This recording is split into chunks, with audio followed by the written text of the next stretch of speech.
Uh-oh.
Okay, we'll start with this. After some time away from the ring, it appears that unbeaten up-and-comer Ebony Jones will finally be returning to action this weekend on Saturday on the undercard of what is a Steffi Bull promotion. Steffi Bull, the longtime handler of Terry Harper and Raven Chapman. Steffi actually promotes his own shows every so often. And he's got a show this weekend. Ebony Jones is fighting on it. Ebony Jones, whose career is now managed by Let's Go Management, a very well-to-do managerial company that manages the careers of several fighters, Ebony Jones among them. Ebony got her start under the Boxer banner on Sky Sports, but for whatever reason, she's not with that promotional outfit anymore, and she hasn't been for some time now. 26 years old. She's going to be facing veteran journeywoman of Nicaragua, Jamilet Vallejos, in what can only be described as a tune-up fight. Ebony needs one. Sporting a professional record of 4 wins with no losses, 1 draw,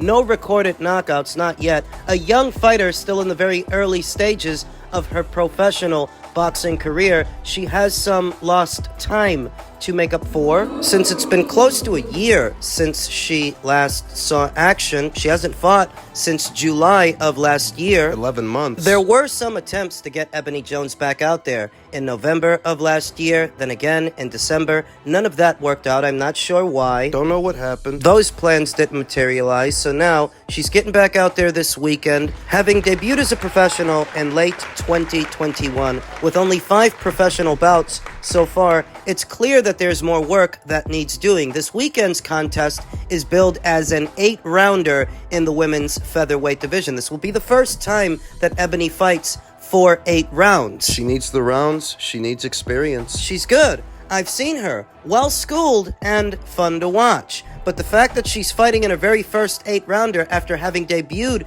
in 2021, needless to say that there is more work needs doing. And this is going down in the featherweight division. Featherweight.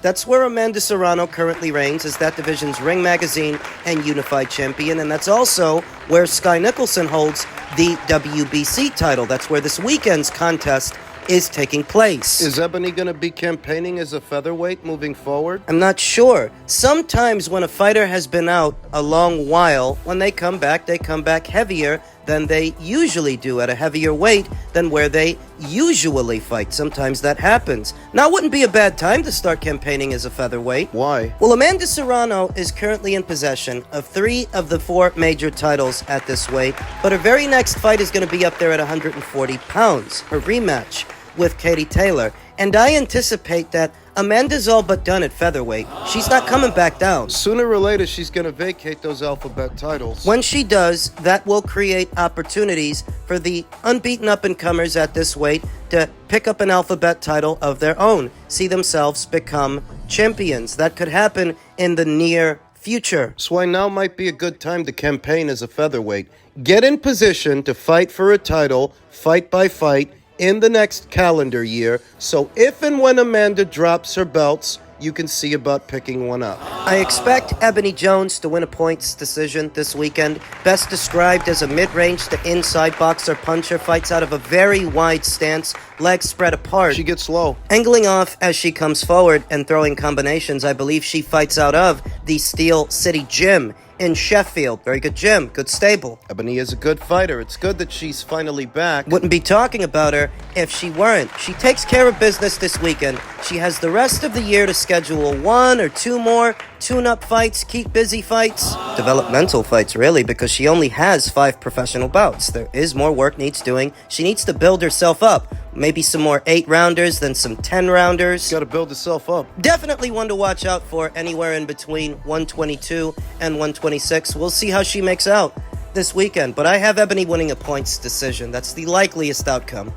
In men's lightweight news, Eddie Hearn recently stated that Bob Arum doesn't know how to promote Shakur Stevenson, and that he is pushing real hard to sign him next to Matchroom if he can. To which Shakur Stevenson responded with a bullseye. But is that the truth? Is that the case? Is Top Rank failing to promote Shakur Stevenson the way he needs to be promoted? I don't agree with that. You know that a lot of people used to say that about Terrence Crawford, that Top Rank failed to promote Terrence Crawford. I didn't agree with that either. Why not? Because Crawford's metrics on the platform were actually very good. On the ESPN platform, ESPN Plus, that when Crawford was fighting, a lot of people knew about it and a lot of people watched it. That is the role of promotion. Promoting your fight, promoting a show to where when it goes down, people know about it. His pay-per-view numbers weren't good. Yeah, but that didn't boil down to promotion. That boiled down to the other top welterweights avoiding him.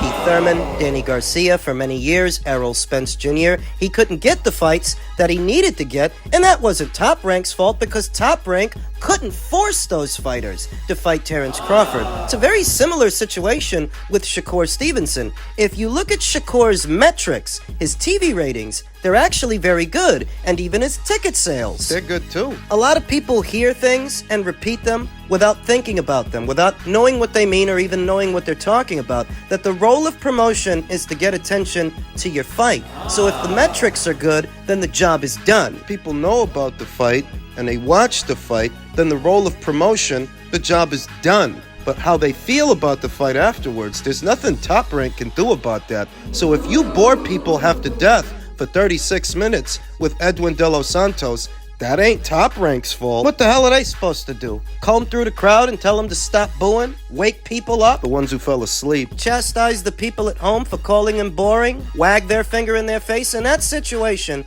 what exactly is Top Rank supposed to do? What? It's a popular narrative, a popular theme that goes back to the days of Floyd Mayweather. People say that Top Rank didn't know how to promote Floyd Mayweather and they dropped the ball. On that I agree. I do think they dropped the ball with Floyd, but that doesn't apply to everyone. People have been repeating that for years in situations where it's not applicable, where it doesn't apply. No, Top Rank did not fail Terrence Crawford. Terrence was frozen out by a rival promotional outfit. That's what happened to Terrence. That's what's happening to Shakur Stevenson. He's being frozen out. When the WBC ordered Isaac Cruz to fight Shakur Stevenson in the WBC Final Eliminator, what did Isaac do? He walked away to fight a lesser opponent afterwards, and that was over a year ago. When the WBC ordered Frank Martin to fight Shakur Stevenson last year, what did Frank do? Frank pulled out. And don't give me the bit about him pulling out for a bigger fight with Gervonta Davis. There was plenty of time to fight both. It was never an either-or situation. If you liked your chances against Shakur, you would have fought him, you would have beat him, and still had plenty of time to fight Gervonta 6 months into this year. Fight with Shakur was supposed to go down in September. If you fight him in September and you beat him in September, you have all of October, all of November, all of December to recuperate. He didn't fight Gervonta until 6 months into this year, so he had plenty of time to fight them both. If he didn't, it's because he didn't think he could beat Shakur. Don't lose focus. You're gonna say it's Top Rank's fault that Isaac skipped out on Shakur, or that Frank Martin skipped out on Shakur. Shakur's about to become a free agent, right? His deal with Top Rank is about to be up. So you tell me, what effort is Gervonta Davis making to fight Shakur? Now that Top Rank is about to be out of the picture, what effort is he making to make a fight with Shakur? None. And this is supposed to be Top Rank's fault. The quote-unquote lack of promotion or not knowing how to promote Shakur Stevenson. Am I hearing this right? Then why are they talking to Vasyl Lomachenko? Why are there rumors that he's about to fight Vasyl Lomachenko? Isn't he with Top Rank? Everybody's got something to say about Top Rank when they talk about this, like they don't know what the real problem is. Shakur's got a frustrating style that can make a lot of guys look bad. They know that. That's why they don't want to fight him. It's because of his style, though his style doesn't always make for the most entertaining fight, and that's why some fans don't want to watch him. That's reality. And none of that is Top Rank's fault. What the hell are they supposed to do if you go out there and you get booed for 36 minutes because you're not throwing enough punches in the De Los Santos fight? How is that Top Rank's fault? What are they supposed to do? He's got a fight coming up. You guys all know about it. He's fighting Artem Haratunafish. And because you guys all know he's fighting Artem Haratunafish, that means Top Rank did their job. They've promoted the fight to where you know about it and you know when it's happening. Though whether or not you want to watch it, That's up to you. there's nothing Top Rank can do about that. And if you don't like Shakur's style, his method of fighting, well, there's nothing Top Rank can do about that. You guys got this hive mentality where you hear something and you just run with it without thinking about it. Simpletons. That most human species lack critical thinking skills is hardly a revelation. So Eddie Hearn says he wants to sign him. And let's say that he does. What the hell does Matchroom have to offer a lightweight? What does Matchroom have going on at 135 pounds? At 140, they've got a whole lot. So is Shakur Stevenson about to move up to 140? Is he? You go to Matchroom, that puts distance between you and what could be a Dennis Berenchik fight for your WBC and his WBO. Think about it. Think about that. To correct a problem, you have to address that there actually is a problem and come up with the appropriate solution. Shakur's problem isn't Top Rank. They've been putting a lot of money in his pocket. Paying him well and promoting him well. But they can't make you like him, and they can't make anyone fight him. So what can he do? You've got Gervonta Davis fans who trash Shakur Stevenson, Devin Haney fans who trash Shakur Stevenson, and in a very general sense, pure boxers are not fan-friendly fighters because it's not a fan-friendly style. So what can he do? Become a more dynamic version of yourself and put on better performances to win fans over. Because if you win enough of them over, it shows up in your marquee value. Once it shows up in your marquee value, suddenly fighting you is worth a lot more money. More people are going to be willing to do it. That'll draw them out. Put on better performances. It's not easy, but you have to win the fans over. Get them on your side. That's it. It's not about Top Rank. It's about how people feel during and after your fight. That's what it's about. Stop blaming Top Rank because people think you're boring. Emmanuel Navarrete's with Top Rank and people don't think he's boring. Vasil Lomachenko's with Top Rank and people don't think he's boring. So stop making it about Top Rank. And just in keeping with the theme of all things Shakur Stevenson, Shakur says 1 year suspension for Ryan Garcia is not good enough. It's not setting a good example. Shakur Stevenson believes Ryan Garcia got off easy for testing positive for performance-enhancing drugs ahead of his fight with Devin Haney. In April, Garcia knocked down Haney 3 times, 3 officially, and scored a majority decision win, but it was revealed after the fight that Garcia had a banned substance, aspirin, in his system. The New York State Athletic Commission dropped the hammer on Garcia last week, changing the win to a no contest, suspending him for a year, issuing a $10,000 fine, and forcing the 25-year-old to return his $1.2 million guaranteed purse. So does the punishment fit the crime? Not the Shakur. Nah, justice was not served for Haney, because I feel as though 1 year really ain't nothing, Stevenson told Boxing Scene. It's not setting a good example to give somebody a year after something like that. Other fighters to come are gonna think they're gonna get only a year's time for cheating. I feel as though that's not fair. I think a lot of people are gonna start doing it too. Start doing it. They already are. They are in droves, waves, for years now. So Ryan got a year ban, backdated. It's really 10 months. And to Shakur, that's not enough time. Customarily, what you normally see is a 6-month ban. So this is a bit harsher and more expensive than what you customarily see in this situation. Ryan actually got more time than the average guy or the average fighter in America that tests positive for a banned substance. Remember, Oscar Valdez didn't get suspended at all. Neither did Alicia Baumgartner in more recent years. A few nuances aside, Ryan got hit with a year ban straight away, and that was based on their settlement agreement. This again? Just saying that if not for that settlement agreement, it looks like the New York State Athletic Commission was going to give him more time, but because he cooperated and settled on that agreement, He got a year. should it have been more? For one as popular and lucrative as Ryan Garcia, issuing out an even harsher suspension would have sent a stronger message. They were harder on Ryan than they have been on most other fighters in this situation, likely because of how flippant he's been. But there's a feeling that it's not harsh enough, hard enough. You wait. What effect all of this time off is going to have on Ryan Garcia if and when he returns? That'll tell the story. That'll tell you how hard the punishment was or wasn't, because I don't think for a second Ryan's going to spend all that time in the gym, grafting and training and getting better, awaiting his return. He's going to spend all that time drinking and fucking around. Eating. I remember over a year ago, Gervonta Davis said that he suspected that Ryan Garcia is juicing. Do you think Ryan made a mistake saying he don't want to do a tune-up, he want to go straight to the fight with you?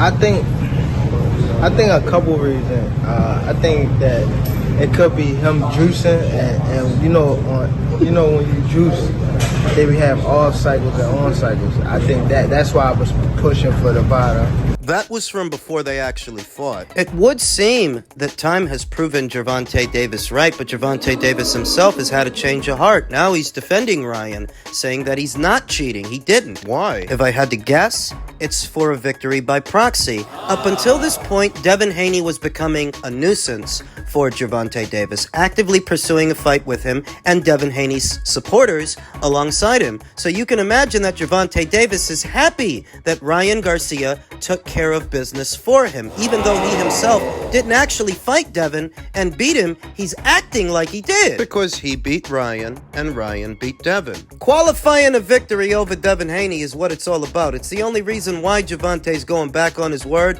It's the only reason so many people are turning a blind eye to all of this. It's all about trolling Devin. It's all morally ambiguous individuals that don't think of things in terms of black and white or right and wrong. I can't even cover this story without some jackass showing up in my comments to talk about Victor Conti as if Victor Conti's the one under threat of penalty or suspension. Ryan's the one that got suspended. What are you trying to do? Change the subject? I literally cannot talk about this story without one or two or three guys trying to deflect. To defend Ryan. And to troll Devin. This gives off the impression that the punishment wasn't harsh enough for Ryan Garcia. Which is what Shakur was saying. The guy tests positive for a banned substance, all he gets is a year, and the whole while, people are defending him when he's the one that's in the wrong, not Devin. It just gives a look that they should have been harsher. But like I said, just wait. Because how Ryan Garcia spends that time is what will tell the story. And I'm telling you, he's not going to spend it in the gym training and staying ready, getting better. He's going to spend it drinking and smoking and eating. Regressing. His boxing isn't going to get better while he's not boxing. Hell, I think he's already regressed. I think he was a better fighter under Eddie Reynoso. More focused and more disciplined. But as he's grown in popularity over time, his discipline is waned. He thinks he doesn't have to be. And while he can't box for the rest of the year, how do you think he's going to spend the time? And what toll is that going to take on his body? And his boxing. That's what'll tell you how harsh the punishment was or wasn't.